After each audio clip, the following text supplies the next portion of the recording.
And I want you to take me back to that pivotal moment in your life when everything changed. When you lose someone by way of death or by their own decision to leave, trauma with the T, a capital T, we pay attention to those moments, but we ignore all the little T's that led up to adulthood. That's the first time I ever heard it, big T, little T. Oh, that's so good. So many people say women are this way, men are this way. So I want to eliminate the masculine and feminine archetypes that we have right now in our mind and instead think about the human archetype, which fully embodies both. Brittany always talks to me about the honeymoon phase. She's like, hates that term. She's like, no, we should always be in love. But once the hunt's over, how do some of us keep that consistency up? These moments that were so formative. I'm this way because my dad left. I'm this way because I was abused. It really is so true that we are this way because of these moments. However, we also have the opportunity to come in and heal from those moments so that we then can look at our lives and say, well, who do I want to be? Did you know there was big traumas and then little traumas? My guest on this episode refers to them as the big T and the little T. She's got a new book coming out called Knowing. Her name's Christine Marie, founder of the Knowing Framework. She guides organizations and executives in building authentic brands and forging meaningful connections with their audiences throughout every touch point of the marketing journey. Christine translates existential concepts surrounding emotional intelligence and the human soul into practical strategies that directly impact profitability and interpersonal KPIs. An international speaker, actress that I found out about today on this episode, author, Christine seamlessly integrates analytical precision with empathetic pursuits to illuminate the often avoided truths for real, lasting change. Christine Marie, it's such a pleasure to have you in the studio today. Thank you for traveling all the way here. Thank you for having me. I love your studio. It was, it was so fun. I actually left a voice memo for my friend. I was like, I'm in Benny Fisher's contracting office. And so many of my colleagues, the majority of them have these amazing masterminds and digital businesses. And so few actually have physical offices where their people come because everyone's all over the world and everybody works remote. And it was just so impressive seeing the tangible manifestation of what you've been building. So it was really an honor. Yeah, it really was so cool. There were some trucks in the parking lot, seeing your trucks. I know. It was so cool. Seeing your trucks and then also like all the plaques that you have set up for your team of, somebody won this award and somebody won this value achievement. And I saw like the little sales wrestling belt for the weekly sales achievement. And so while you've been recording podcasts, I've been roaming your office. Gotcha. And it's just it's so cool. So I hope you feel really proud, Benny, because it is really notable what you've built. And I think it's hard for people to really understand and hold space for having the ability to own and build such an incredible roofing business and have conversations such as the one we're about to have and copious others that you've been building for the last 100 episodes. So congratulations on both fronts, because I think it is hard for people to be able to allow for both to coexist in one person. People are black and white, and so they want a box to put you in. I've got a lot of that feedback. A lot of people think, Benny, you should just stick to being a roofing contractor and do roofing contractor things. I'm like, well, I was not meant to be on this earth to be a roofing contractor. Yeah. That's just part of my journey. That's part of it, yeah. And I think part of my journey is helping people share stories and create conversations. And I know you're into branding and marketing and some of those things from the business side of stuff. It is really cool to I had the logo, and a fish with a hammer for the contracting company. I had that before I even had my first customer. And then now to then see that all over Pittsburgh, and then now on the podcast and all the stuff they do nationally. Yes. To really just see it come to life, because a lot of people just think brand is just a logo, right? Yes. But it's really more about the feeling that you get when you see the logo, right? What does it mean? What does it stand for? Who are the people behind it? What kind of values do they have? Yes. I always use the Chick-fil-A example versus the McDonald's example. They both have logos. Yep. But one elicits an emotion. Well, they both elicit an emotion. One's usually more positive than the other. Touche. Yeah. Touche. Same thing with car companies, right? There's those contractors that fight between Ford, Chevy, and Dodge. It's true. Relatively the same stuff, but it's different because they have their own customers, they have their own brand, they have their cheerleaders, they have their haters. And that's what all brands have, right? So it's very interesting. So I'm really excited that you're here. Just to give the viewers some context and the listeners, me and you met about a year ago at a mastermind event. And a lot of people ask me, like, why do I go to masterminds? Why do I go meet a bunch of strangers that I've never met before and take 2-3 days away from my family and spend a lot of money and go just meet a bunch of strangers? Because that was the first time I was ever at the Steve Sims Speakeasy. And you were there, and I was watching you, and you actually spoke there. You gave a nice, talk. And I knew that you were different from everyone else in the room.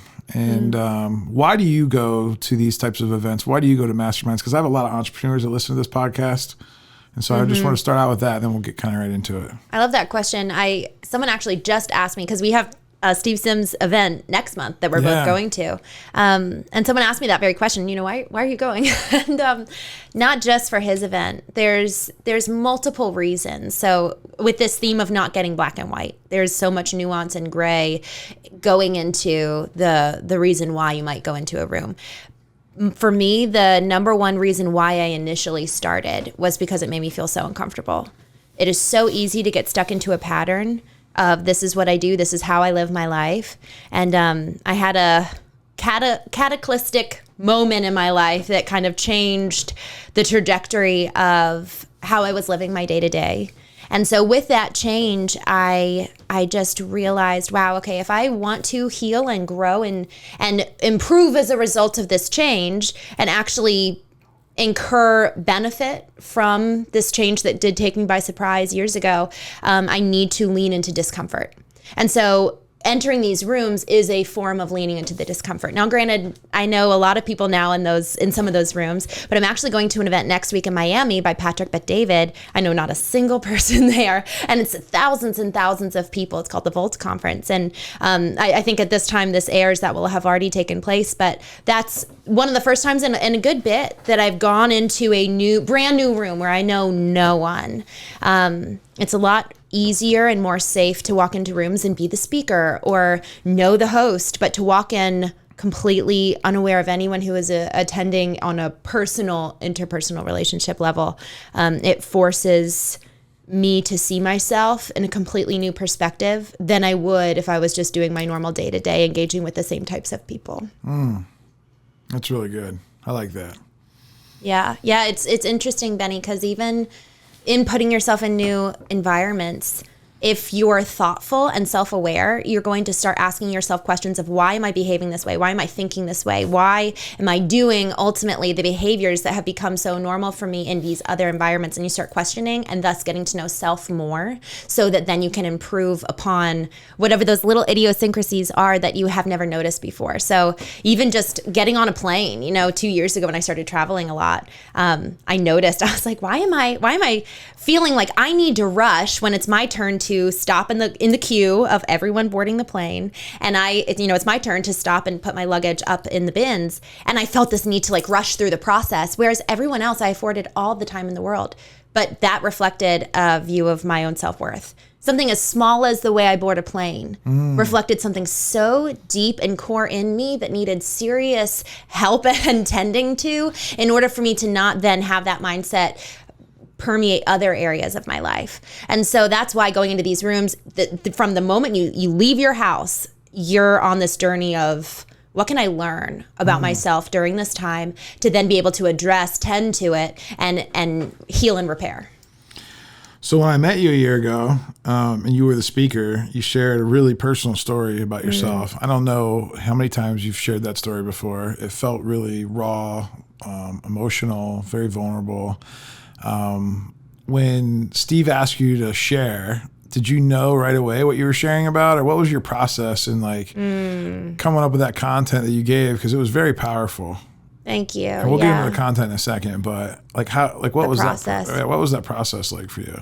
So Steve has seen me speak at other events. But not about that. Not about that. Yeah, I was like, there's no way you share that at a marketing event. No, right? No. So he knew an element of what I talked about, which was emotional intelligence, empathy in a marketing context. Bringing the humanity out of the target audience, bringing the humanity out of the business entity so that you're not just selling, but you're actually emotionally connecting. Harvard Business Study found that 95% of our purchase-making decisions take place in our subconscious, which is where our emotions live. we have to tap into the emotions of the person that we're speaking to when we're selling. And so I asked him, I was like, hey, so are there any rules? Do you want me to speak about any of these topics specifically? And he kind of gave me the floor. And I believe I asked him for permission to share my story, but it was under the guise of the way that I ended the talk. It was essentially, how do you tell your story effectively online? So it wasn't just me getting up and telling my story, but it was also, how do you finesse it in such a way so that it can connect and resonate on an emotional level? But first it's, okay, let me build out the platform for why story matters, why emotion matters. Here's my story, and then here's how I went about kind of sharing it online, and then how we've done that for others. So some kind of like case studies would be what we did with Amazon and this big event that we were hosting for them. And so it's interesting when you're sharing your story, and you did this just over the last year. I watched your keynote at EOS, and it was so powerful. It's like, in sharing pieces of the story, you're pulling forth the lessons and the things that resonate, kind of watching when people lean in and like, okay, that's something that I can kind of pull on that string and then pull on that string. But that was the first time that I shared to that level of detail. And it was really, I actually had no idea how it landed as I was talking. And so that was a lesson that I learned literally in that moment of sharing, was I cannot gauge my own metric of success in terms of how this talk is going by audience feedback in real time. I need to be moving forward and propelled from within in the confidence and assuredness that this is what I know has changed my life, what has impacted my business, what has impacted the business of others, and standing on the legs of data and standing on the legs of the transformation that what your talk has garnered. Then it frankly, it doesn't, you want it to make an impact, but if it doesn't in the moment, so apparently, right? They're not like, oh, wow. There was only 40 people in the room at the end of the day. So it's not like, I think we all stood up, gave you hugs and clapped a little bit, but it's not like, you don't need that. Like, I don't think people realize it. I think people think that, like, when they see people go and say, oh, they just want the applause and recognition, because because they're probably afraid to go up there too, which I get. It's like it's going up in front of people and being real and raw. It's probably one of the hardest things that you can do in life. Yes. But you have to know it for yourself and believing it. But you're right. I would say the impact after the talk, like at least from my experience at the EOS keynote, and maybe this was similar to you when you spoke at the Speakeasy. Sure, there was like a little dopamine hit of like, yeah, cool. I was heard. I got some high fives, got some hugs. Nobody booed me off stage, right? Like that was a win. But then the messages that you get later, right? After people have time to process, because when you're at a conference or an event or even a mastermind, you're literally going from one piece of content to another piece of, it is like content overload. Yeah. For like 2 days. Absolutely. And most times. And it's like hard for people to really get that. But your talk really landed with me. And I really want to get into that today. And I want you to take me back to that pivotal moment in your life when everything changed. And I want to know like what you were feeling, and how did you navigate like that turning point to give everyone a little bit of perspective.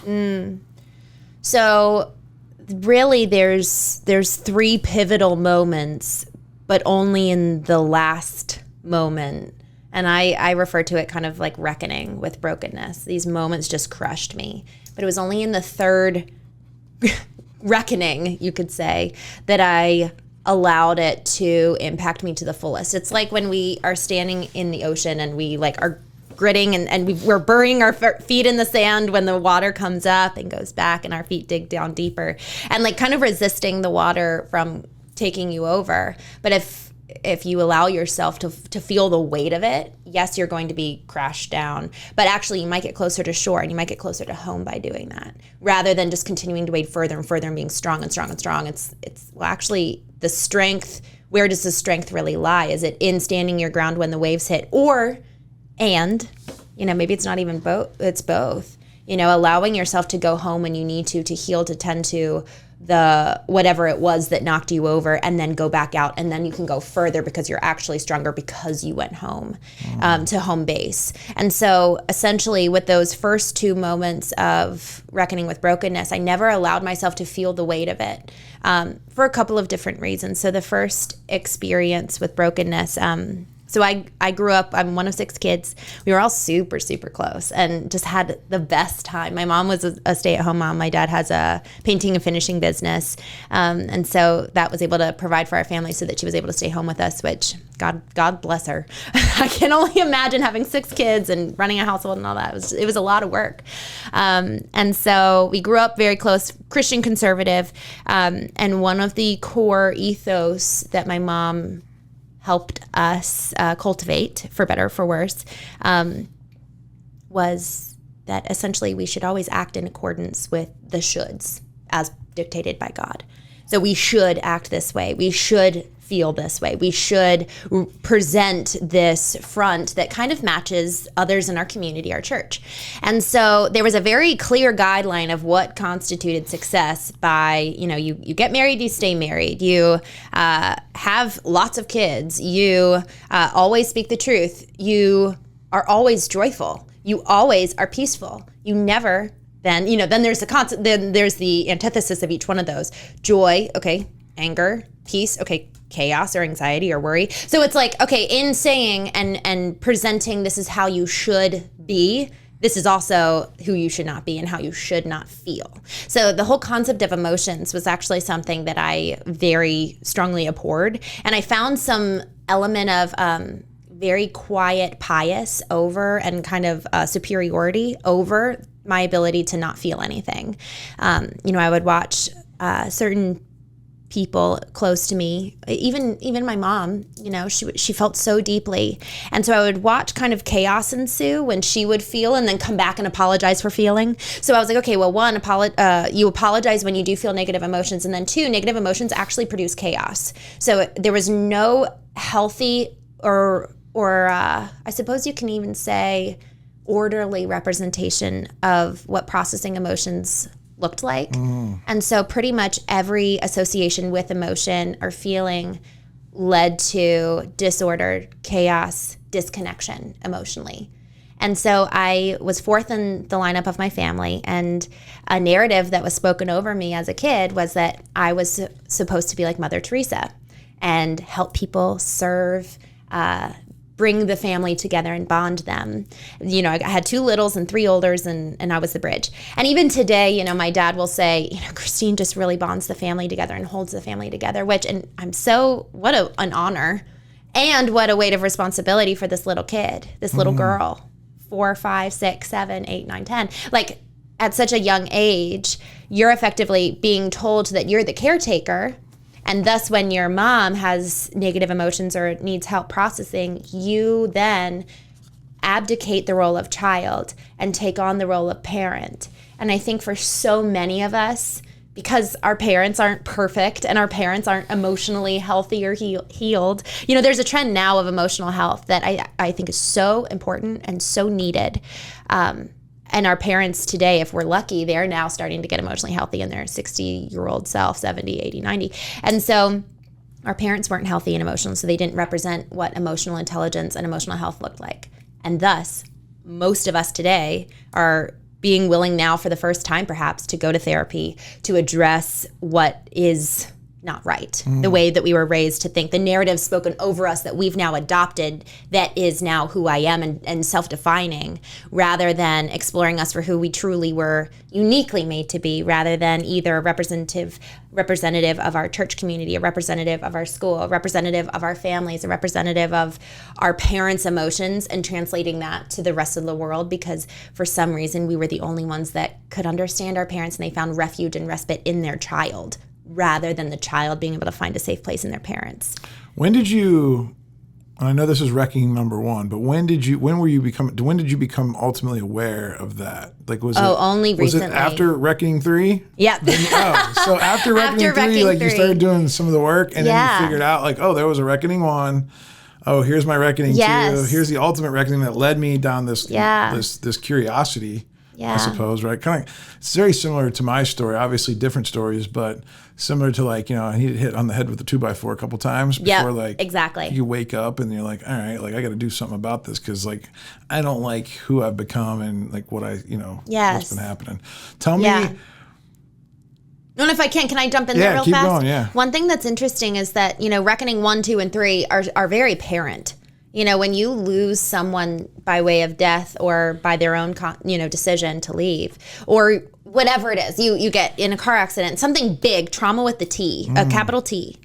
But we pay attention to those moments, but we ignore all the little T's that led up to adulthood. That's the first time I ever heard it, big T, little T. Oh, that's so good. And so... Yeah, because there's like the little stuff. Yes. And especially I feel like growing up in a very religious, Christian, conservative home. I mean, I grew up in that same environment. Those are a lot of little T's. A lot of little T's. That are kind of hidden over this mask of like, oh...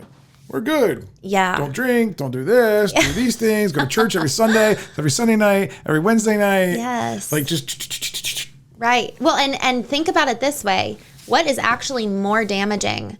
A psychological narrative that is fundamentally changed who you should be and who you were made to be, or like losing a limb.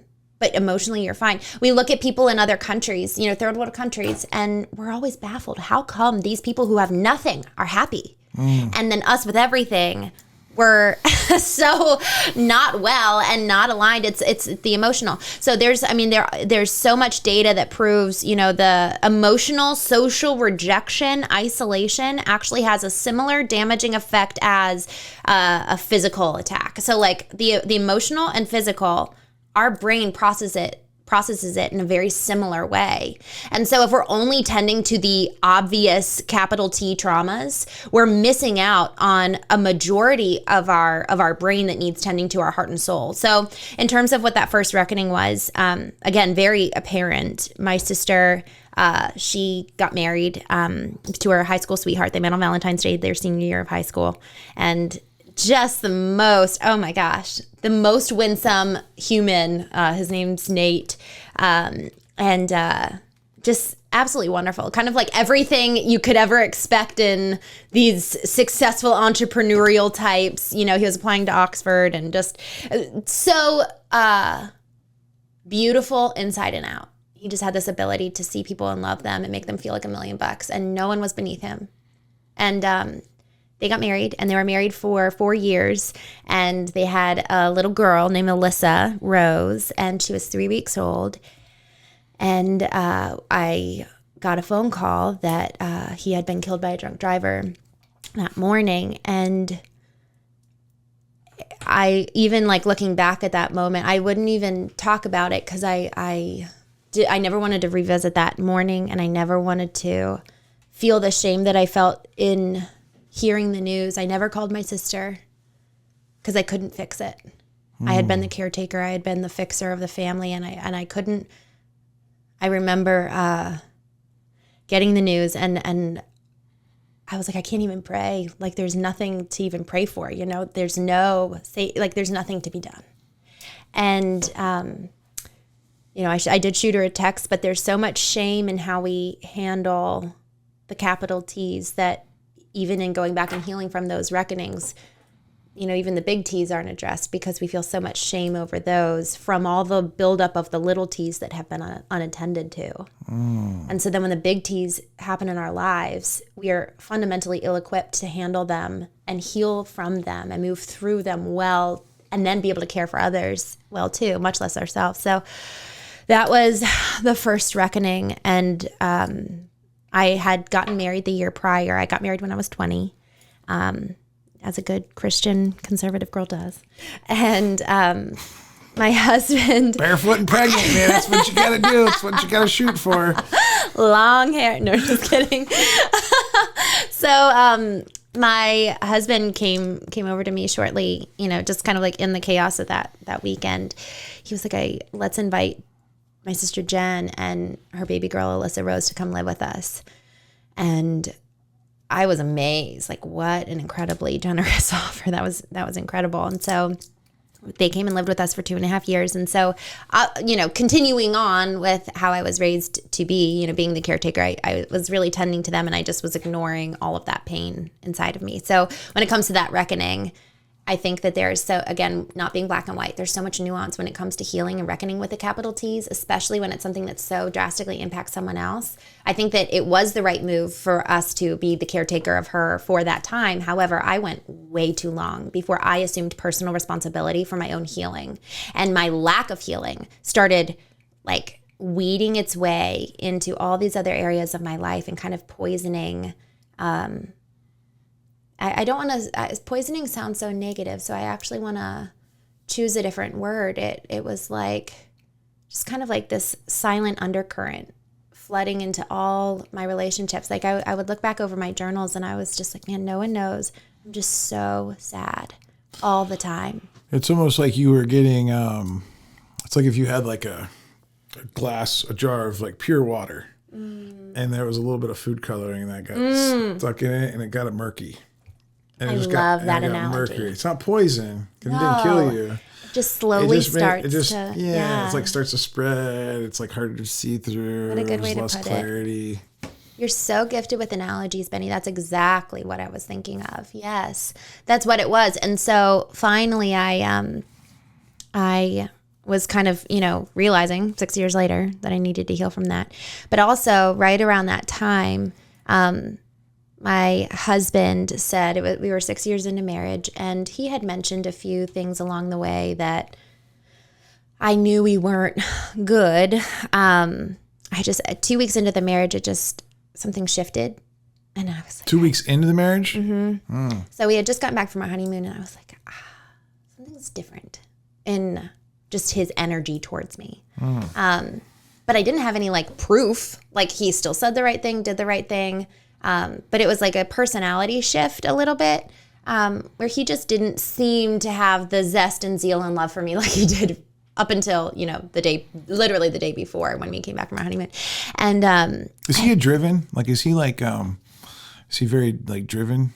Like a typical, he might not be an entrepreneur, but is he like a, he like the chase. He went to a military school. Oh, okay. He does really well being told. Oh, military. Yeah, he's so competent, so good.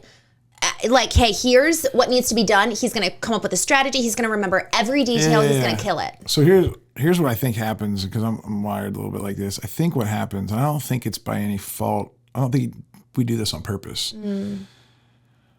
But once we put it all together, once we strategize and all that, and then once the deal's done. Yes, what a good point. Once the deal's, it's kind of no different than after I have a customer. I really bad about following back up with my customer. Yeah. After I already sold him something, it's really hard for me to keep checking in with him all the time, even though I want to, but I'm on to close the next mission in my life. And I already told you I love you once. You should have heard me. And I'm going to go keep doing other missions. Yes. And it's not necessarily, I don't think, intentional. Yeah. I think it's the way, especially when we're young. I'm assuming he was young too. He was 23. Yeah. Yeah. Baby. Poor baby. My gosh, both of us. So yeah, and so I think that Brittany always talks to me about the honeymoon phase. She's hates that term. She's like, no, we should always be in love. And I keep explaining to her, I said, but it's the thrill of the hunt. It's the thrill of the hunt. But once the hunt's over, it's how do some of us keep that consistency up for 40 years or till death do us part? It's very incredibly hard if we're not taught that there needs to be consistent work, because a lot of times we weren't modeled that. We just maybe saw it, or people are doing what they think they need to do to keep up the front. Yes. So this was your reckoning too, is what? Yes. Yeah. This is leading up to my reckoning too. So I love that you said it wasn't modeled for us, because again, maybe the relationship between your mom and dad didn't necessarily give you a big trauma. Maybe they're actually still married. Oh yeah. Maybe they did leave though. Maybe you actually never literally saw it modeled for you what a marriage should look like. But all of that from childhood, it goes so unaddressed and so unexamined that we live on autopilot. We live on autopilot of how we treat our partner because of what was modeled for us, rather than, if I was to sit and think critically, who do I want to be as a wife? Who do I want to be as a husband? Asking ourselves and actually mapping it out. We do that for our business. And I had this realization, wow, marriage is like a business. What's our vision statement? What are our core values? It's more important. What's the ethos? Because if that's good, then your business is a lot easier to run. Yeah, isn't that the truth? And so I just had this sense like, I don't know if he loves me. And that went on for about 5 years. And finally, year 5, I was like, I don't know what to do. I don't know what to. I've tried everything I can possibly think of. And now, granted, my sister moved in with us year 1. Someone in his family was struggling with addiction, and we were their caretakers. So we were kind of caretaker for everybody. Distractions, though. Yes. Those are just distractions. And so that we year get ourselves 5, into. I know. Isn't that the truth? Gosh. Year 5, he tells me, you're right. I've been mad at God that we got married this whole time. And so that I felt really relieved, actually, knowing that. Like, okay, I'm not crazy. There has been something wrong for 5 years. And so that was really good to know. Like, okay, that sense that I had in my gut, the energy shift that I sensed, all of that was right. But the damage that was done over those 5 years is that I told myself over and over and over again, I'm wrong. All the little T's. All the little T's. And I shut down my intuition at such a core level that I didn't know what was real. And so I had no thumb on the pulse of reality. And so that was diminished, right? And so the second reckoning was in 2019. I had just started my business. I was 3 months in.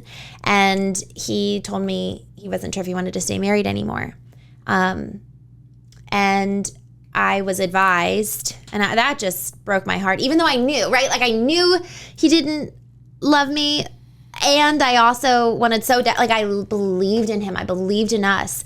And I've since learned that a vision for 2 requires 2 people. You can never achieve a vision for 2 powered by 1, no matter how hard you try. And so I just so believed in us. And so I received the advice to just be his best friend. Don't be wife. Just let him process with him. So I just took off my wife hat and put on my best friend hat and just let him say anything and asked him questions and drew him out. And we got to know him. And gosh, such a beautiful soul and a lot of things to process.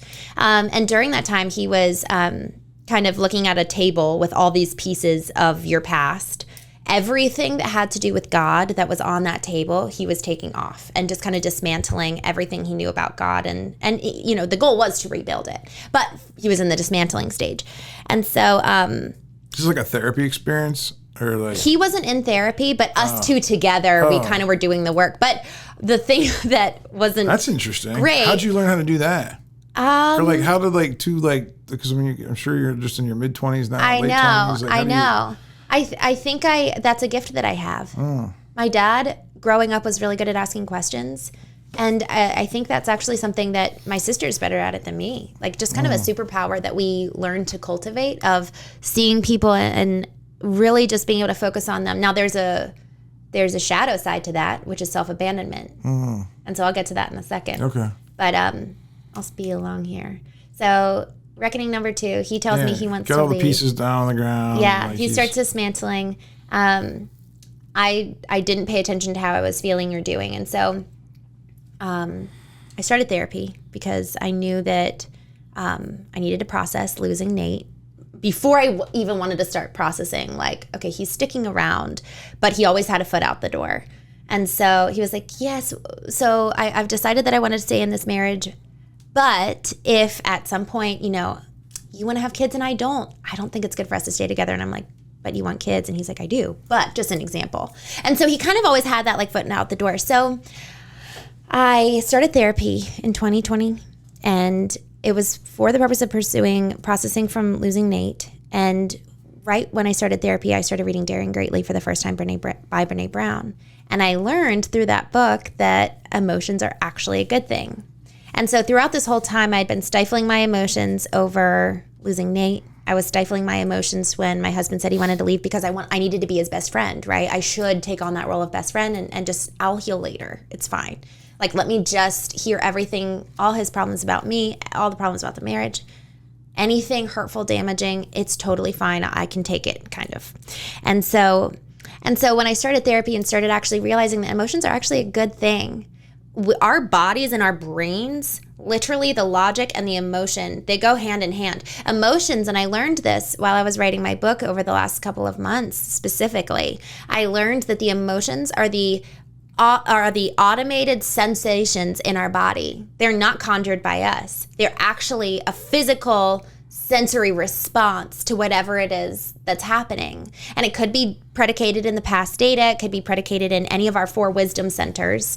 And so there's just, it was so beautiful to recognize that, and so freeing, Benny. I felt like all of a sudden, now I have the full picture of reality, because for so many years, as I was shutting down my intuition and not listening to my gut telling me something is wrong, I was shutting down the emotional response that's like warning, warning, warning. And so I was only ever paying attention to the logical side, which is the data presented before me. He said the right thing, did the right thing, and yet the energy and heart and soul behind everything he did was off. But because I shut down the emotional side and only fixated on the logic, I wasn't able to see a full picture of reality. And reality constitutes the right brain and left brain. You can't So do you think if you would have them. known that, like anything would have been different, or you would have just got to the truth faster? I think I would have gotten to the truth faster. Gotcha. Yeah. And so in learning to recognize emotions, I told him I wanted an emotionally safe marriage. And then that's when it all crumbled down and led to the third reckoning, which was him actually leaving. And, he told me a couple reasons why. And his reasons was, I don't love you, I don't love God, I don't love your family. Another reason and aspect that he gave was, I've dismantled everything in my life linking me to God, and you're the last link.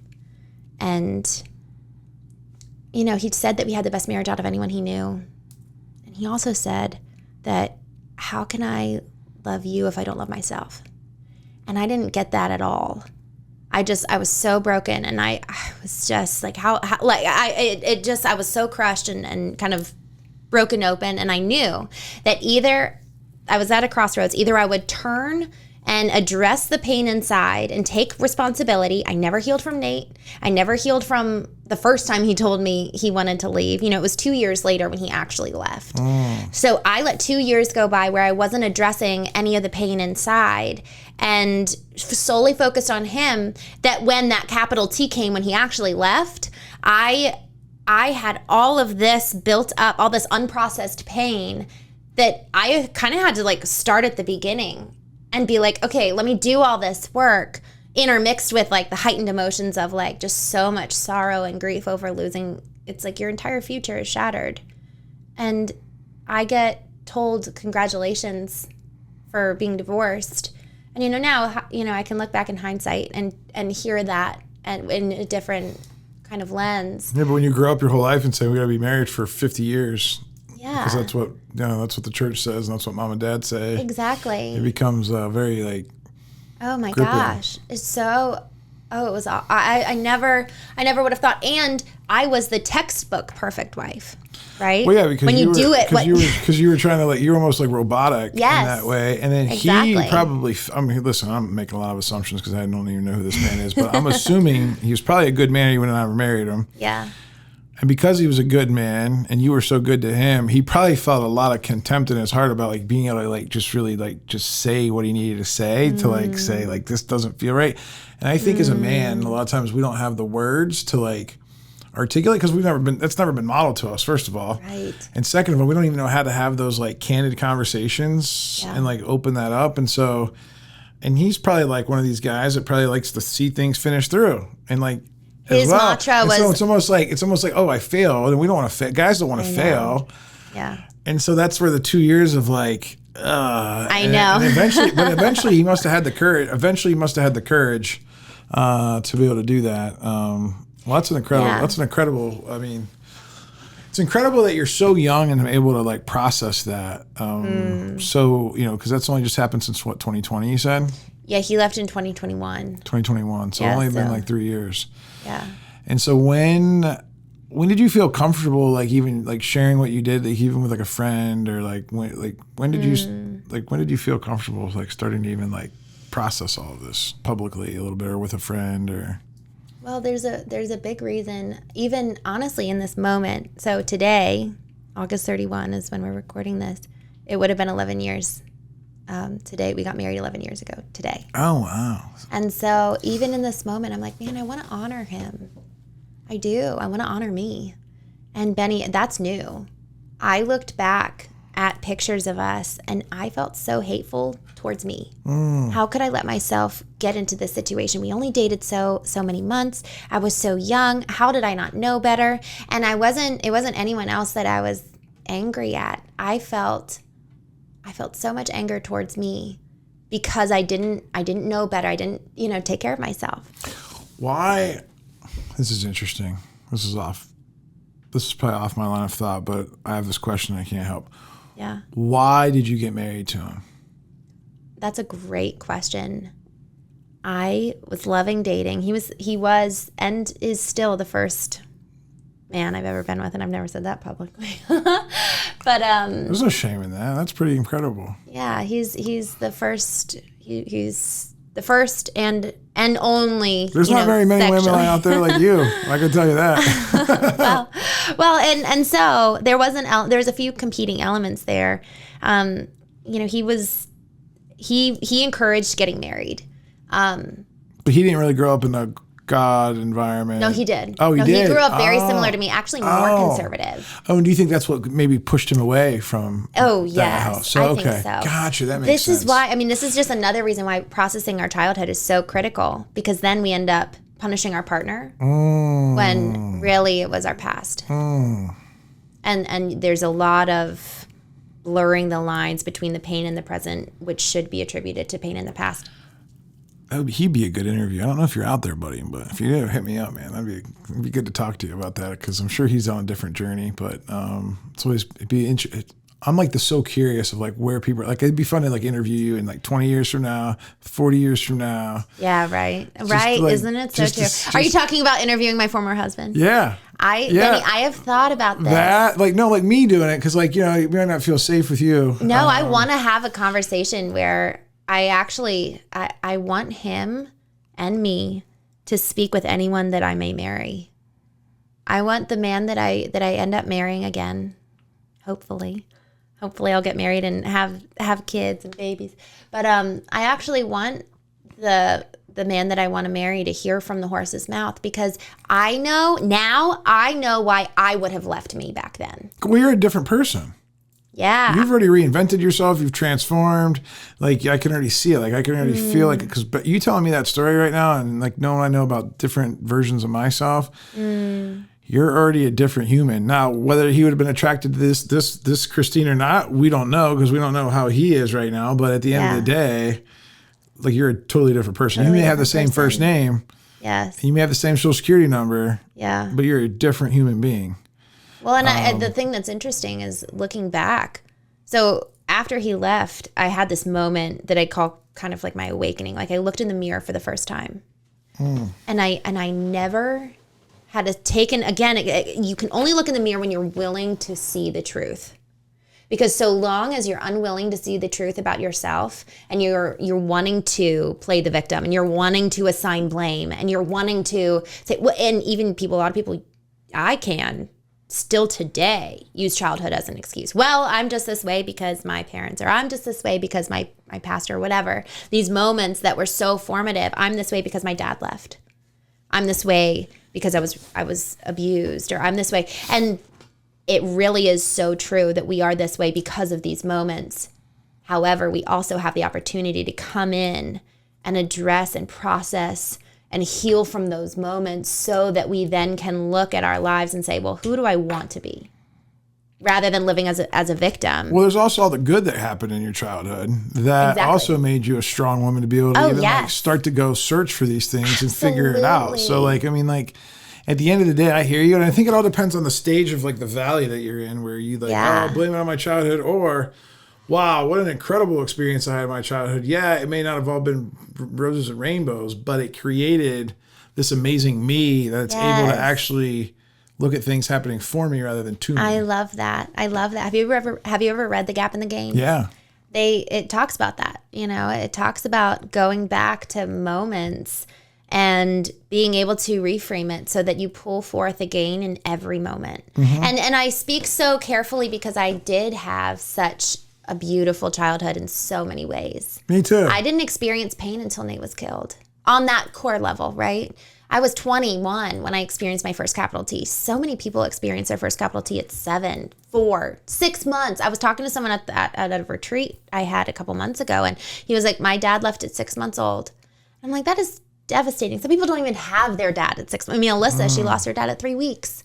So how is it that she can grow up and not be a scared, traumatized person that is fearful of losing everyone? It's through this process of knowing self that ultimately is what I came upon when I was willing to look in the mirror for the first time and see that I had been existing my entire marriage as a non-person. I've been existing solely as a phantom of who the church said I should be, as a figment of the construct that my parents presented before me. I'm not Mother Teresa. There's only one of those. She's wonderful. So who are you? That's what I've been figuring out for the last 3 years.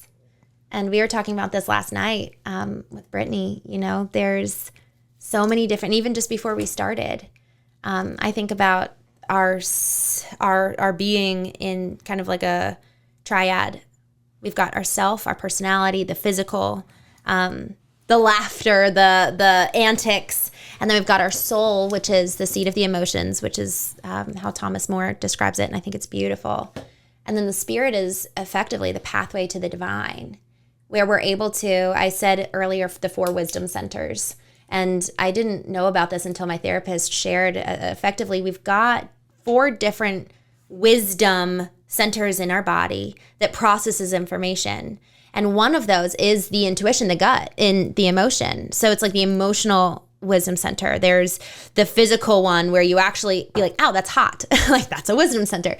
And so until we understand and then can activate the parts of us to pay attention to the reality of a situation, and reality is not black and white. So it's training our minds to be able to consume all that is going on without us, you know, around us and within us. And in doing that, I feel, Benny, like I'm seeing, it's almost like you see colors that you've never seen before. In living in a black and white world, it's really dull. You're living in alignment with who everyone else says you should be. Your alignment, if you think of a compass, normally it's supposed to be pointed north. That's a working functional compass. My compass was pointed east and west.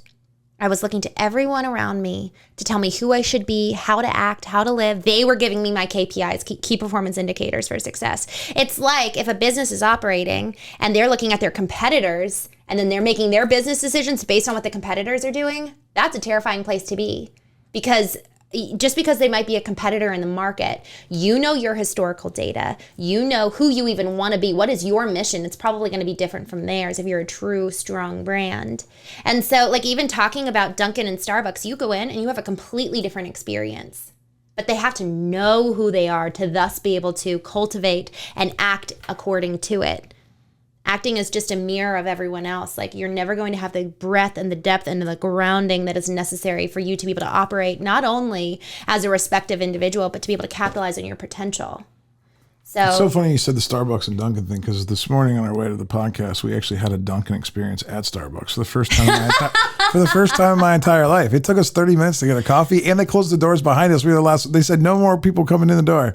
Never in my life, Betty, have I experienced anything like that at Starbucks. That was it wild. was so bad. That was a fluke. Still go to Starbucks. I'm sure it's still the best in the world. But can I just be honest with you about something? Yeah.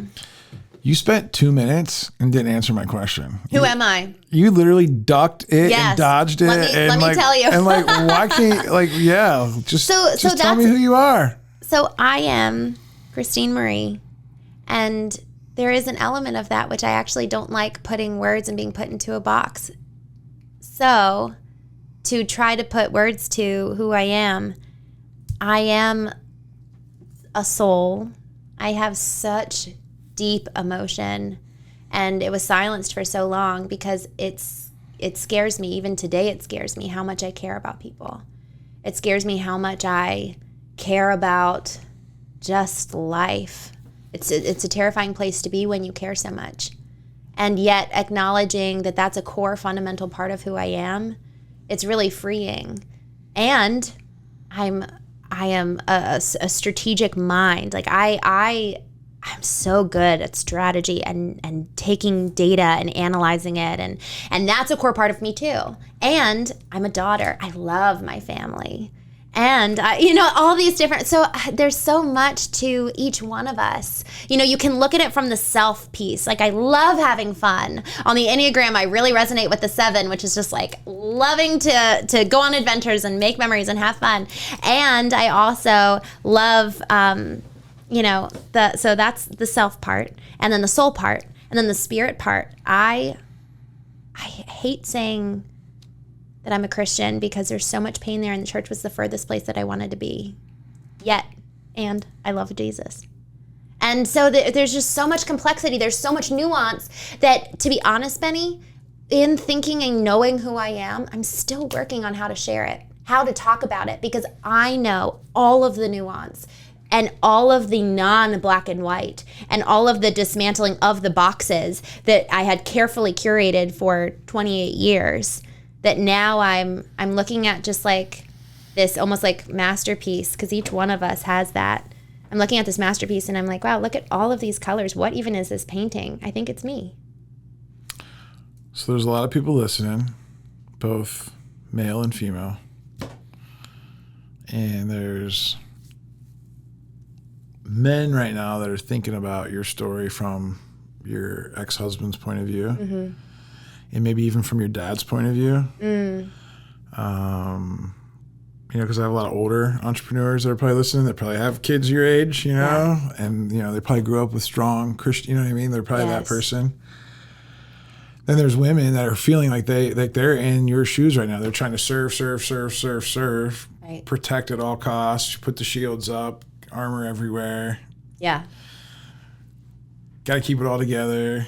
Yes. And so I want to help all of them. Yeah. Try to make sense. Every person. Try to make sense of through your story, like the different pieces and like how different people could be like thinking about like what you just said, and how we can help, right? And like part of your, I know you have this new book coming out, and I know that you've been on this transformational journey to figure out who you are, and I know you're still kind of in the middle of it. Like when we're recording this, and we're always in the middle of it, right? We are. That's time the thing. Doesn't really exist. Like middle is, John Rowland just passed away, and they put dates on his birth and his death and the dash, right? And so like that dash is always moving, right? Especially when you're alive, like that dash is yes. So you're always going to be in the middle somewhere, of like this transformation, and you're going to transform again and again yes. and again and again. Because I think once you realize there's power in that, yes, you can't help not do it again. Well, you almost get addicted to change, to growth. Well, because it's freeing, because there's more layers, yes. because you're still trying to unlock your true self, and I think it's a journey that you'll never completely ever get there. Yeah. But it's more of a discipline. Yes. I had Gino Wickman on my podcast, episode 100, and he talks a lot about the journey to freeing your complete true self, and there's just layers. There's so many complexity layers that have been built up. Yep. Your ego controls that, a lot. And so how do we what are some practical steps maybe that you've taken, or maybe habits that played a crucial role yes. In your transformation journey? Yeah.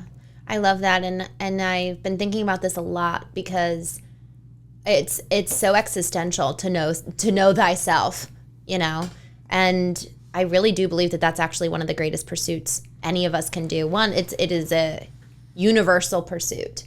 There is not a single human being that is not permissed to experience this journey of knowing self. And so I think of it kind of like Michelangelo chipping away at David. That's the goal, is to chip away who you are not, so that the true self emerges. And it's like, oh, there it is. So it's like with every habit, with every practice that I want to share, it's the chipping away. And so essentially, with the concept of orienting our compasses north, getting vertically aligned, that's actually a practice that I've made on a daily basis, where every day I wake up at 4 for the most part when I'm not on the road extensively. I wake up at 4, go to the gym. I come back, shower. I listen to motivational talks on YouTube, and I love them. It's just literally like the pumping up, like let's go, reminding myself of what I value and who I am. So working out, waking up at 4, working out, listening to motivational talk while I shower. And then I come and literally sit. I turn on really, really quiet music in the background. I usually light a candle. I have my coffee, and it's about 5:15 at this point.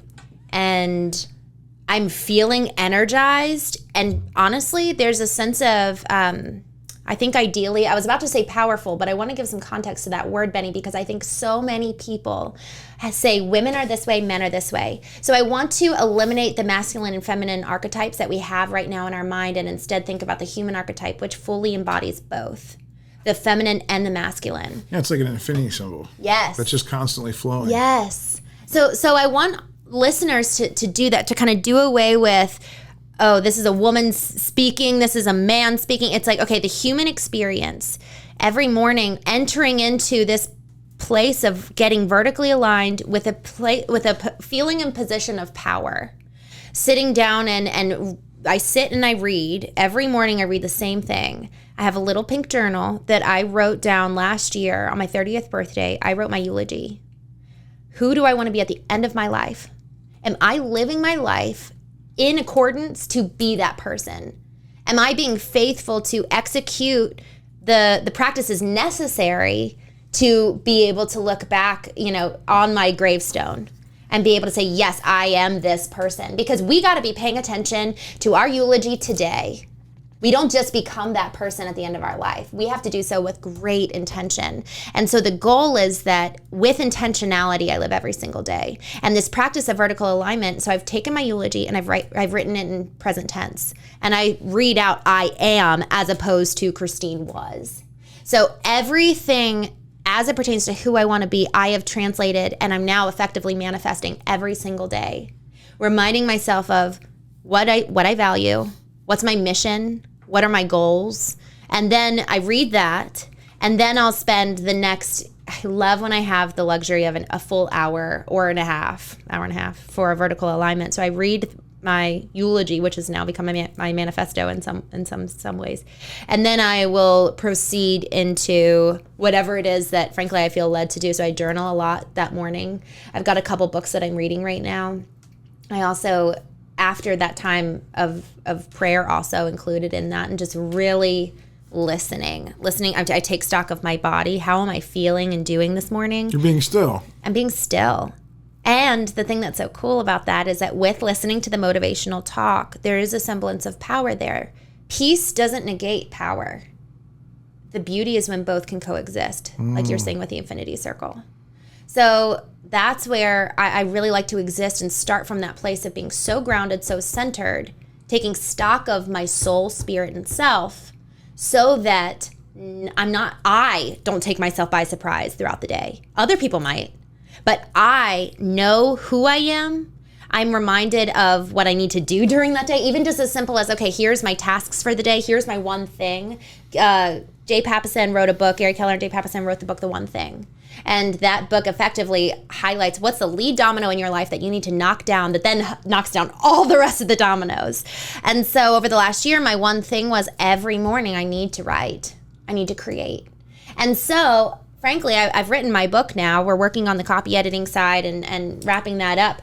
However, creation has now become a habit. It's now no longer the one thing that's going to knock it all over. It's like, okay, now I've actually worked that into my morning routine, because creation is so unique to us that if we do want to cultivate our personal brands, if we do want to live in alignment with our mission, vision, etc., if you're called to something so uniquely, then creation is a core part of that.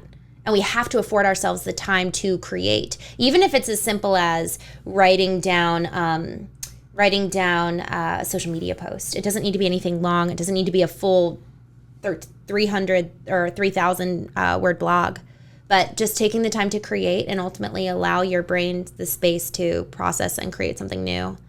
You might never use it, but it's a really, really good activity because the rest of the day, for the most part, we kind of live on autopilot. I believe that's one of the biggest problems, especially in America. That's why you said when people are joyful, like overseas, like in the jungles and they're poor and all this stuff that you would think like, man, it's because they're creating, they're building things, they're having to go get food and water. What a good And I point of believe view. that in America, we've been, and again, I love capitalism, but I think it's been, wait, we got to work. We don't ever have time to be still. Yes. Because that's never been modeled to us. Right. And that's where the creation. I believe that we're all, we're all made in God's likeness, and God's the ultimate creator. And so therefore we are all creators. Some of us have been able to chip away and be able to let their creation fly. Yes. And like, that's where you see like, the creators of the world. But then there's like someone listening right now. They're like, man, I'm not creative at all. Like, oh, I'm like doing the same thing every single day. But it's a lot of times it's because of the noise in our head. It's the trash from our past, anxiety about the future, depression, all this stuff that kind of just freezes people. And then they keep going through the motions that we've been like told that we need to go to keep our happy face on. And then we don't ever get to create. Like a little 7-year-old kid, like I always remember little Benny, like, going to his room and taking a Nike box that new shoes came in from and drawing on it, like, and like doodling on it. Right. Yeah. And I just always remember doing that. And I always remember, organizing my baseball cards and like action figures and things like that. And I think that, I'm on a mission to help entrepreneurs figure out how to become more creative because they're probably on the path of like creation. They obviously created a business. So like, how do we cultivate that creativity, but not just in entrepreneurs, in everybody, like right. I always think of just like, my mom, like that may be listening to this episode and she's going to say, well, I'm not that creative, but like, yes, you are. You just have to uncover, you have to try a bunch of different stuff. Yeah. You have to like sit still long enough to like, let it figure out what God's put you on earth to create something, not just children, I feel like there's more than just creating children. Yeah. So that's so good, like having that morning routine. There's been so many books written on the morning routine, and so many successful people have, said that that's really been a part of their journey to transformation, and so that's awesome. I mean, it's changed my life. That's good. How do you cultivate resilience and keep moving forward even when things seem impossible? Because I'm sure, when your brother-in-law got killed, when your husband left you, it could have seemed like, man, like it's hard to move forward, right? How can we help people lean into more resilience, and how did you do it? And do you have any tips for that to keep it moving? I love that. So you mentioned that so many people go through the motions and aren't being able to really create because of all the noise in their head. Part of being able to listen to your emotion and move through the emotion, think of emotion as a tunnel. If you start entering into the tunnel of emotion and stop and you silence it, you never get out of the tunnel. And so it's really, really critical that if you have that emotion, you have the finesse, right? It's not black and white. Not every single emotion we go through right here, right now. You got to take a lot of things into account, but moving through the emotion actually frees you from it. And so some tunnels are longer than others. Yeah. Some are bigger than others. Exactly. Little T, big T. Some are darker than others. Exactly. Some got more lights in them. It's so true. Ooh, so that's a good analogy. See, you call me the analogy guy. That's a good analogy, the tunnel analogy. There's so much finesse needed for understanding emotional health, and I've got so much more to learn about it. However, emotion and creation are really tied together. That's why when you think of motion and doing, and there's no being there, because being is so tied to emotion. There's a vulnerability there, and I actually think that because we haven't allowed ourselves to experience our emotions because we don't know how, we're taught IQ, not EQ. And so because we don't know how to move through emotions, we silence it and thus remain trapped and can never break through to get to the place of vulnerability. So it's almost, imagine like a funnel. At the very bottom is vulnerability. And on the pathway there, you have to move through a lot of emotion to get to that place of vulnerability. So if we're stopping halfway down through the funnel, so all the inputs, all these emotions, at the very core, at the very center is vulnerability, we stop halfway through the inputs, Because on the other side of vulnerability is creation. And sometimes people take a U-turn and get the freak out of the tunnel the other way, and then they just ignore it, and they shove it down, yeah, and they never go back. Like they can't get on the other side of the mountain. And Pittsburgh is such a great place for that because we have so many tunnels. Maybe I'll take you on a tunnel on the way to the airport so you can see like what it looks like going through a tunnel, and you're like, where am I going? All of a sudden, and then you pop out, boom, downtown's there. Yes, like, and wow. and the light is on the other side of the tunnel. The creativity is on the other side of the tunnel. The beauty and the colors and the diversity of life and feeling and emotion. It's like you've turned the light on. That's why I called it waking up. You know, looking in the mirror was the most devastating thing I've ever done, and it was also the key to freedom. I always used to talk about it just being a door. Instead of a tunnel. I like the tunnel because, there are, because a door is just a door, right? Like, doors aren't really that much bigger or smaller. It's like, hey, you open the door, it's a dark room in there, but you got to go in. And as soon as you go in and shut the door behind you, guess what? The lights start to come on. But you have to go into the danger. You have to enter the danger zone. Like, you have to go into the dark room. Oh, and what's so beautiful?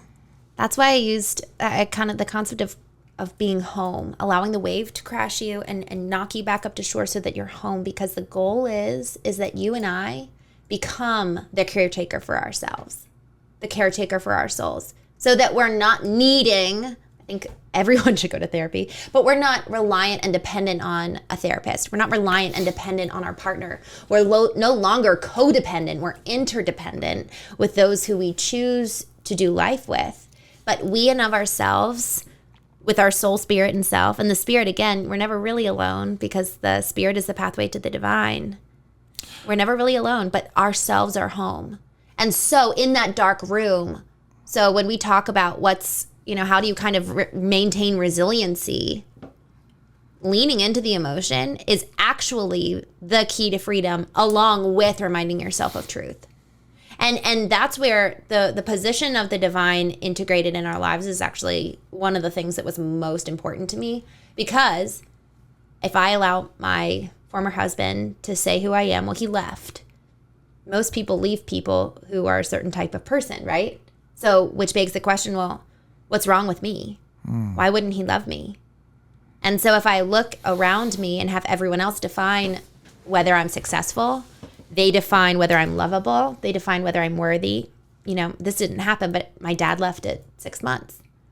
Well, there must be something wrong with me. You're not really questioning the other person. You're questioning your worth. And so when you have the ability to be your own home center with the divine informing, this is who he made us to be. This is how unique and loved and special we are to him, unshaken by anyone else's opinion. That's where you allow the grief and the healing and the processing of whatever was lost, and then also allow the truth of, and this is who you say I am. Because at the end of the day, who we are, we were talking again about the complexity, self, soul, spirit. We are also made in his image, and in that is inherent value, and that is inherent worth. So reminding yourself of what is true to coalesce the moving through the tunnel towards, and then this is another thing. What are you moving towards as you're moving through the tunnel, right? So part of my processing was I cultivated a framework of sorts throughout this time where it was examining who was I, my childhood, understanding the past, my nurture, how I was raised to be, how that shows up today, and who am I? So who was I, who am I? And then who do I want to be? Because otherwise, you're going to do a 360 if you don't set new targets in place. And so that's what's so incredibly important, that, okay, yes, I'm moving through this emotion, but where do I even want to go? Now you come out on the other side and you're lost and confused. Yeah, well, I think when you get still, at least for me, in my experience, when you get really still, that intuition, that essence, that creator inside of you, tells you where you need to go. You just have to listen to it. And as soon as that's really clear, it's like, boom, that's the target. Yes. And then it's like, oh, now I'm on like a Elon Musk shuttle through that tunnel because now I see it so clearly. Yes. And then you can kind of escape that pain. But I remember when you said something that was really powerful, leaning into the pain, embracing the pain. That was my first point at the EOS keynote, because my whole message was pain in the presence, right? And it's because most of us Nobody likes to touch the hot stove, like, and we run from it, right? Yes. Nobody wants to go into the fiery furnace because it's hot. But the more that we lean into it, the more present we can get. We can feel it for everything that it is. And then through experience, we can know that, hey, there's those times, but like there's a bright side on the other side of that tunnel or on the other side of that door. We just need to be able to get over there to sort of turn the light on. So that was really good. The other thing you said too about therapists really, for me, like, you know, I never looked at a therapist. At first I looked at therapists as like, oh, like, you know, oh, you need them. You need them. I know. But then if you can just like, I don't know, I hate to say this, use them as a teacher, like just like thinking they're here to teach me. Like you're there to ask them questions. You're there like, of course they're going to be asking you questions, but as soon as you can flip the script and ask them some more questions, I think the conversations get a lot better. And obviously you have to pick the right therapist to do that. And I encourage people to, like, you know, really take control of their own therapy, right? Don't just use it as like a drug. You know what I mean? Because like it's no different than medication. You know, is it a medication or is it a drug, right? Like it all depends on how you use it, right? Same thing with like your spouse, your kids, your partner. Like we cannot be attached to any one of these things in our life because we know that eventually they're going to go away. Right. It's going to go away, unfortunately. Like we know that. We know that we're going to, I think my therapist talks about this, like we have the nature to grow old. We have the nature to get sick. We have the nature to lose loved ones. Like, and so like, we already know that all of that's going to happen. And so why are we kidding ourselves? That's why we have to really get to know ourselves, because at the end of the day, that's who we're left with. Yes. You know, and that's one thing I've been learning on my journey. Well, yeah, I'm because glad that you shared that, because that was good. When I looked back at those pictures of that 20-year-old girl who got married, with all that judgment, gosh, I could never be a safe place for me. And if I'm the one who's left with me at the end of the day, what a terrifying place to be.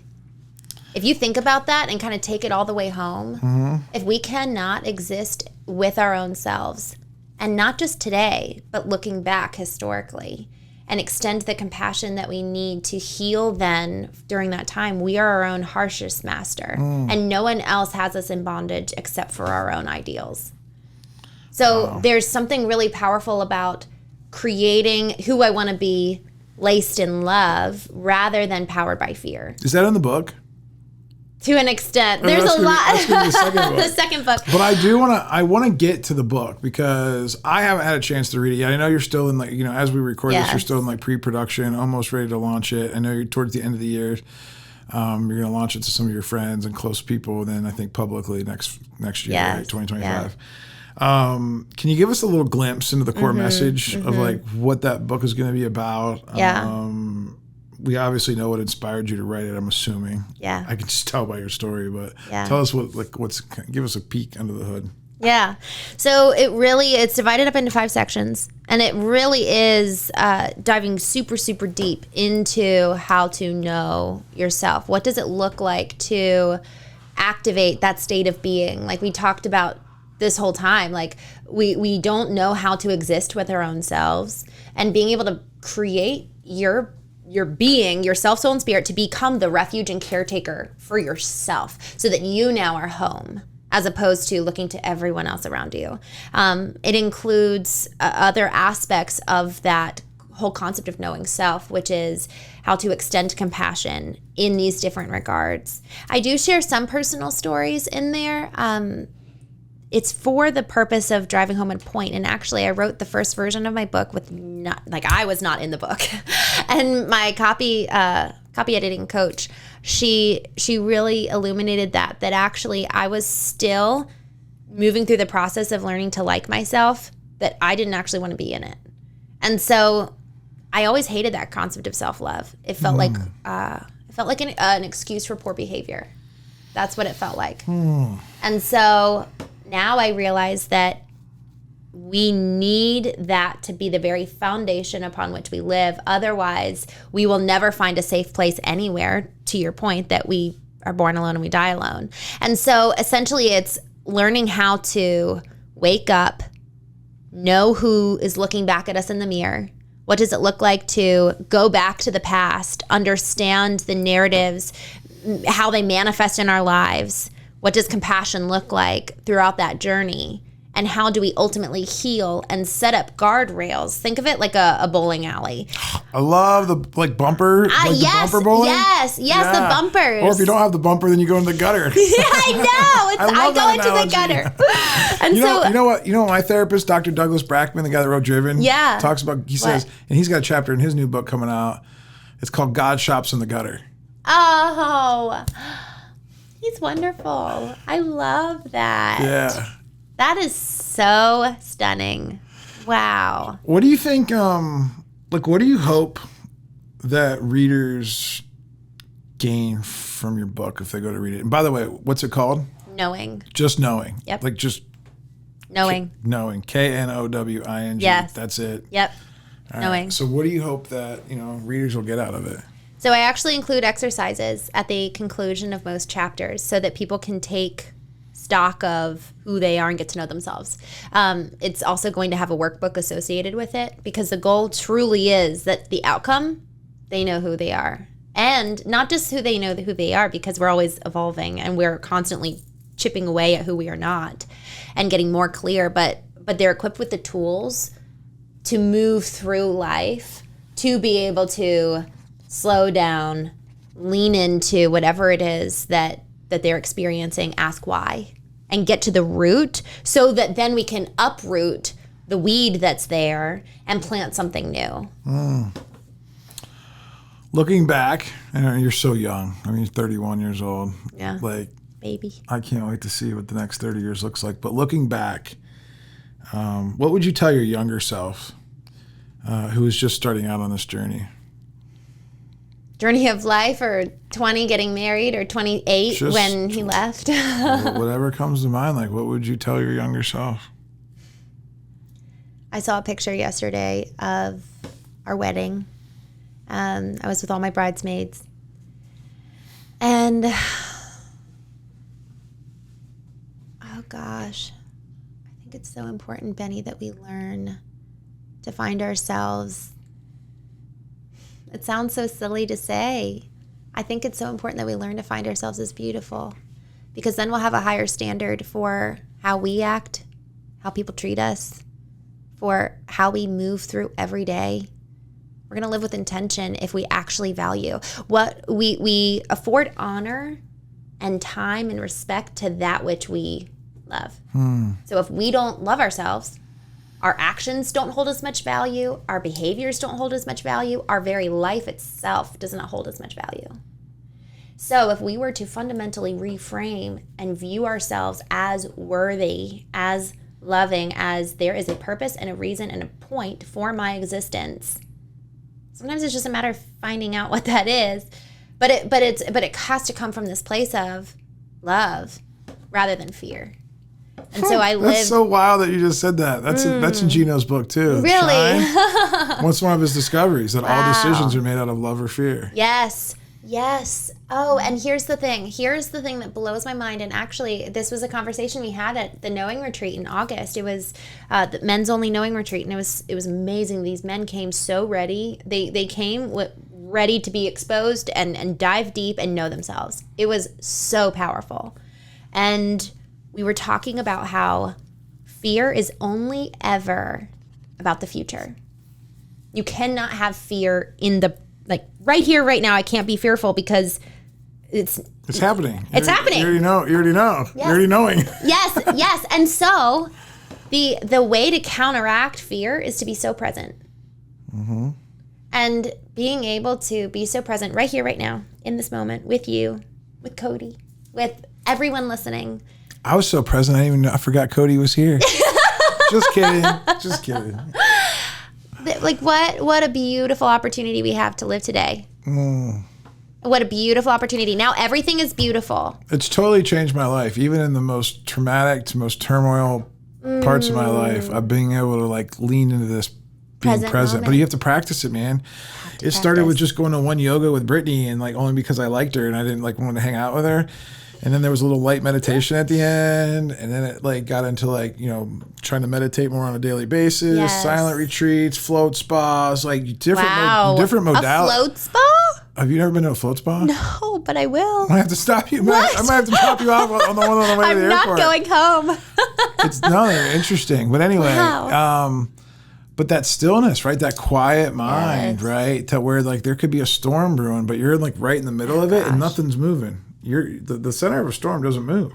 Yeah. It's everything swirling around it, right? And so, yeah, that's very powerful. What do you think? I know you got the book coming out at the beginning of the year. But like, what's next for you? Like now, over the next couple years, like, what are you most excited about in this next chapter of your life? Because I feel like you're closing one chapter of your life. You know, it's taken you a few years. It still feels like you still got a little bit more to go to really get through this. This whole first marriage, because I can tell it's still very. There's some grief there still. Yeah, that's okay. And listen, take your time, right? Like, there's no rush. But what are you looking forward to over the next, 3 to 5 years?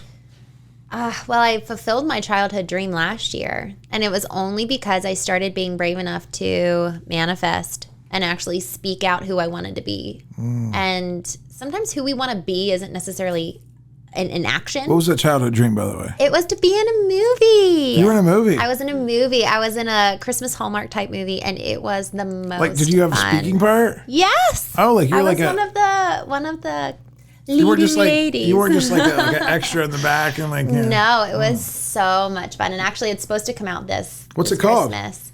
It's called the Christmas Couples Retreat. Couples Retreat. It wasn't an actual Hallmark. It was something a little bit more akin to, like it would we went and spoke at Sundance after we filmed last year. So it's more like of a kind of an indie film type. Yeah, but it's that kind of feel. Yes. Film. Like the movies so we used to watch fun. when I was a kid, like that. Yes. Feel good and I got to tell you, I need all the feel good in my life. We've got enough trauma every day. So that was really fun. So speaking out the affirmations of what is coming down the pipeline. Some of them are a little bit more elusive, 3 to 5 years. I'm not sure. But as of right now, we're actually launching the Knowing community.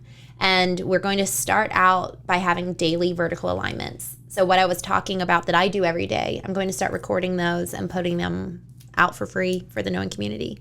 just the example of exactly what you do. Yep. Just putting it out every there. day. I'm going to be creating a new one. And then we're going to have a community channel on Telegram where everybody can join and we can talk through whatever that daily alignment was, because the goal is that things come out.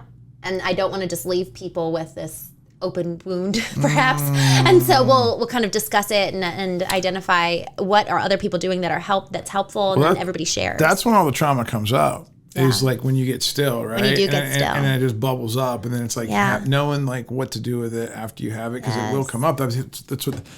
That's what again, I keep referring back to Doug Brackman's book Driven. Yeah. That's what he says, like when the people from war come home, the SEALs, the frontline people, like they're fine while they're over there, because but it's when they come back and sit. So when they come back and sit, they don't have nothing to do, and they're literally just sitting there, and it just like rushes up. So here's what's interesting. You talked about how people in other countries, they're actually happier because they're not so busy doing. But you have to go through the pain of the emotion and the processing to be able to get to the other side of being, where being is actually a state of pleasure and joy and peace. That's where we should start. Yeah. Right? Being, not doing. Yeah. Because we're human beings, not human doings. Exactly. That is in my book. Exactly you just said. I've been hearing that term a lot more, so I've been borrowing it. I love that. It's really good. I love that. So the Knowing community got the book coming out. We're having a 5-year anniversary for the Knowing agency. That's your marketing agency. Yep, the marketing branding agency. And then we've got a podcast we're launching next year. I've already been speaking with someone who owns a TV network, and we're looking at launching a Knowing television station in the coming years. I want to establish an emotional intelligence program in schools. I want kids ages 3 to 7, that's so core in their development, to learn how to do the simplest things, such as breathing through an emotion, so that we're not looking at all around us today. We're all needing therapy. But if we can teach kids how to move through these emotions no longer hold power over them. Not get lost in their device. Yes. Or get lost in what the kids are doing at school and looking at all that stuff. Yeah. We have a generation. Because back when I was a kid, it was just pretty much like you had to deal with the kids and stuff like that. Now it's like kids and then electronics. It's like both. We don't it's really like two escape routes now. Yeah. And we don't really know the true impact of these phones yet. Much less so, not just the impact on the kids' minds of consuming all this information, but also the impact of emotionally absent parents. The parents are physically present, but they're emotionally absent. And so we don't know the impact of that yet. What do you think's going to happen?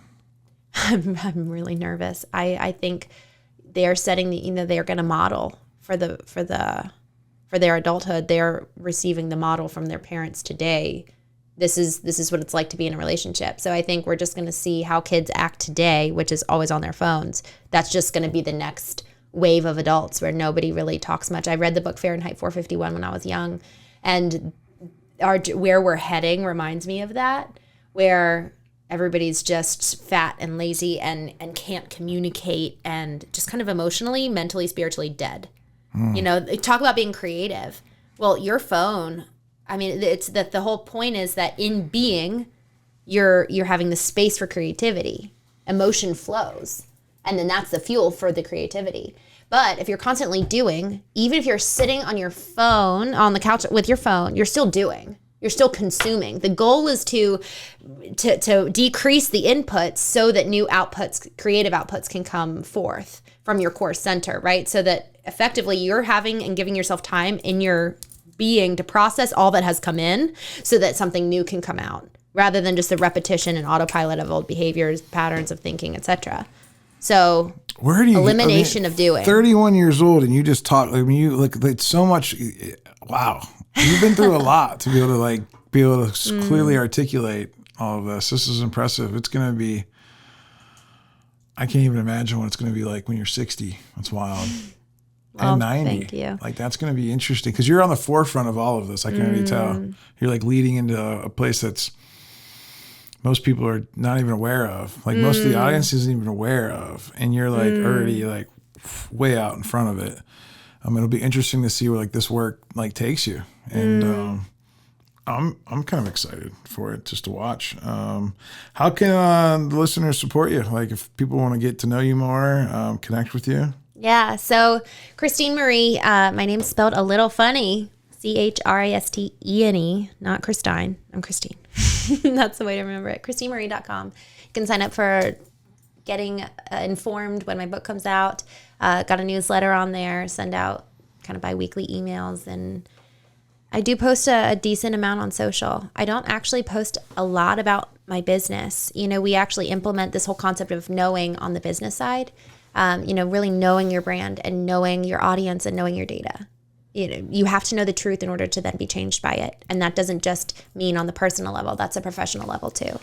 But it's going to be a lot easier if you're on the professional level, if you know yourself first. Yes. Because then have a clear and compelling vision for your company. Because like if you're the creator of that company, like you got to be really, the more firmer in that foundation that you are, yes, the easier it is to do it. And then it's easier to explain that and communicate that to your employees and your customers. Yes. So then that way they can all be on fire. Exactly. And talk about retention. That's why Chick-fil-A does so well. Talk about a representation of a strong brand. It's the employees. They're not interacting with the CEO and founder. They're interacting with the employees. And talk about retention. We've got this age of quote unquote opportunity where people can work anywhere they want. Their benefits are out the wazoo. It's the heart of the mission. And so if your mission isn't differentiated, if your mission isn't compelling and your mission isn't clear, you're not going to be able to get that retention that you desperately need to be able to make the impact that you want to make. So all that to say, ChristineMarie.com, that's the place. My social media handles, I don't talk too much about business, but we were talking earlier today about potential masterminds on the business side. We'll see. There's a lot in the works. There's a lot to come. Thanks so much for being here. It's been great getting to know you over the past year, and I look forward to the future. And thanks for being a great friend to Brittany as well. Benny, thank you for having me. I love you and your wife, and so excited about this little one on the way. Boy, girl, we'll see. All right. That's another edition of the Big Fish Cares podcast. We'll see you in another 2 weeks when the next episode drops.